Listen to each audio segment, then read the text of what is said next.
Welcome to my third and final vlog this year for my Masters in Strength and Conditioning at St Mary's University, London. This vlog will focus on the coaching process.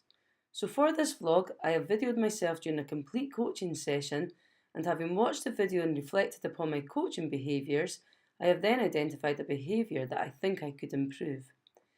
Specifically, whilst watching the video of me coaching, I noticed that on a number of occasions my movement correction during the session could be improved. This vlog will therefore focus on my movement correction within the session, and video footage will be used to illustrate the points being described. So in this vlog, 3 examples of poor movement correction during the coaching session will be discussed. I will then discuss how this component of the coaching process relates to other components, and finally I will discuss how I can improve as a coach.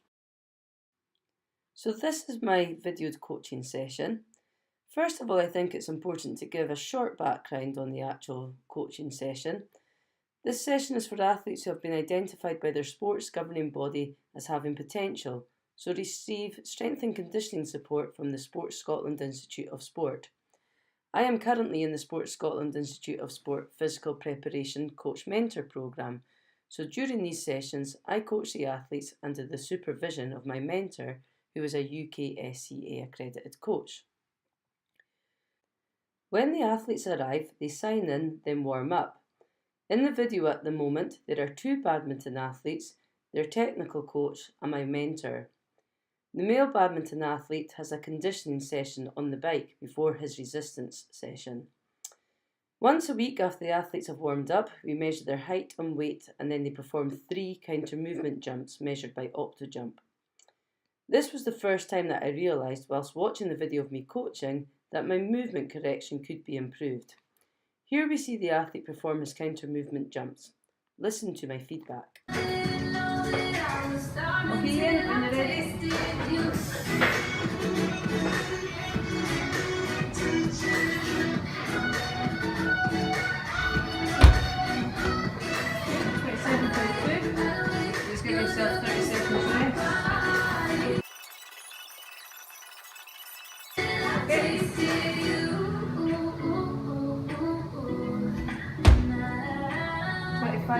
We'll do one more, so really try and slow the way up, hit the ceiling.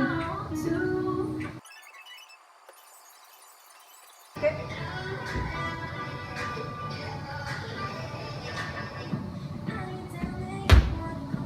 26.6, well done. Okay, so after his first counter movement jump, I give the feedback that it was good. After the second counter movement jump, I give the cues, explode on the way up, hit the ceiling, and after his third jump, I finish off with well done.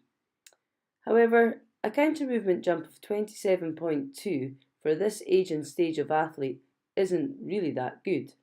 I think I say this because I'm trying to motivate him, but as his trainee physical preparation coach, I feel that my feedback should be more focused on how he can improve his jump. If we slow down his counter movement jump, it is evident that he does not have sufficient triple extension, particularly at his ankles. So it is my role as a physical preparation coach to first of all have a keen coach's eye and actually be able to identify that there is a movement error, and then secondly, I need to be able to correct this movement error. Cushion and colleagues propose a process for error correction for strength and conditioning coaches in a recent edition of the Strength and Conditioning Journal. So first of all, once I have observed a fault, I need to determine whether it is an error or a mistake. If it is a mistake, then the athlete should be able to correct the fault without intervention from me, the coach. However, if it is an error, then coach intervention will be required. I am confident that this is indeed an error, which is the direct cause due to a sequence representation fault, because in the past we have given him the explicit verbal cue to flex his ankles whilst in the air so that his toes are not the first part of his foot to break the infrared beam. Yes, I am relatively new to strength and conditioning coaching, and I realise I need to develop my bank of coaching cues.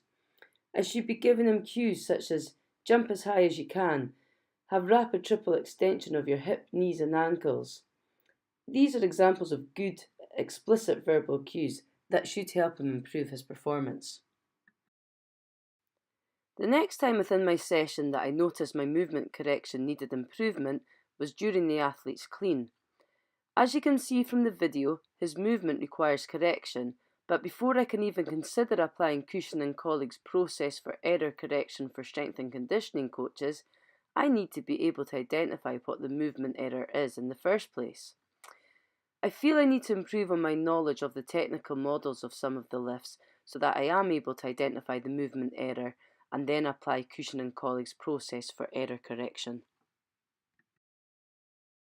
I'll just stop talking just now so that we can actually just observe me coaching. Big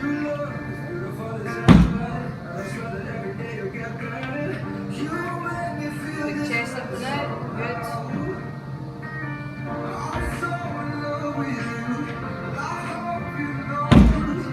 Okay, so your first pull's quite slow, yeah? So just kind of want to get it past your knees up to here, and then big stretch on the back and traps it. Okay? Yeah, even with my verbal cues, he needs to work on his first pull, as he does not finish the first pull with the bar above the knee.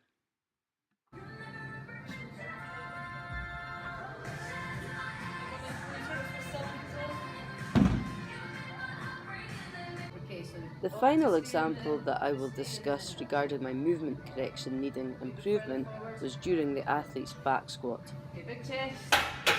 The athlete performed the back squat, and as you might be able to hear, I give him the feedback that he needs to squat deeper. A bit deeper. If we freeze the video at the apex of depth, it is evident that the feedback is indeed justified. His thighs are not below parallel relative to the ground. However, if we watch his second repetition, you will hear it that I say, "That's better." Okay, so let's look at the freeze frame. Is it better? Maybe slightly, yes. However, as his physical preparation coach, again I feel that my feedback should be more focused on what he needs to do to improve his depth, rather than giving him motivational cues which aren't accurate. After filming, but before watching the film back, I discussed this situation with my mentor, and he informed me that he did not feel the athlete was squatting deep enough, and he suggested that next time the athlete widens his stance so that he opens up his hips and can therefore get deeper.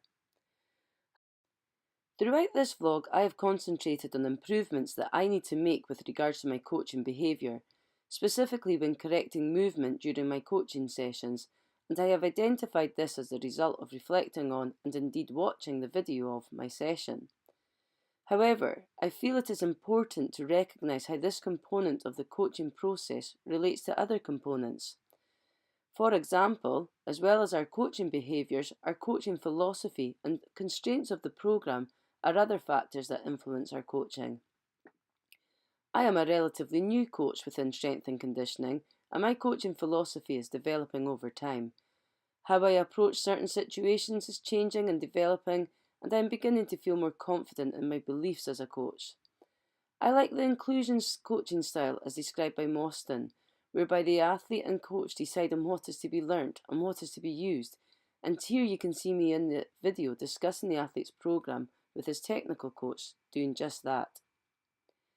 Another factor that can influence coaching is the constraints of the programme.